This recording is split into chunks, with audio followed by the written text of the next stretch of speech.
సాక్షి minority friendly కాబట్టి ఈ వార్త రాసినట్టుంది. నిండుకుంటున్న ఎయిర్ డిఫెన్స్ వ్యవస్థలు అంటూ ఇజ్రాయెల్ అట ఇరాన్ మీద యుద్ధంలో తమ పైచేయి అవుతోందని, ఇరాన్ గగంతలపై సంపూర్ణ ఆధిపత్యం సాధించామని ఇజ్రాయెల్ పదే పదే చెప్పుకుంటోంది.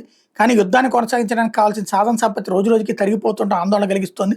ఇరాన్ క్షిపణులు నెలకొల్చడానికి అవసరమైన లాంగ్ రేంజ్ మిసైల్ ఇంటర్సెప్టర్లు సరఫరా తగ్గిపోతుంది. ఇజ్రాయెల్ వద్ద గగంతల రక్షణ వ్యవస్థలు తగినంతగా లేవని అమెరికాకు చెందిన వాల్ స్ట్రీట్ జర్నల్ వెల్లడించింది. ఇజ్రాయెల్ సైన్యం శుక్రవారం ఇరాన్పై ఆపరేషన్ రైజింగ్ లైన్ ప్రారంభించింది.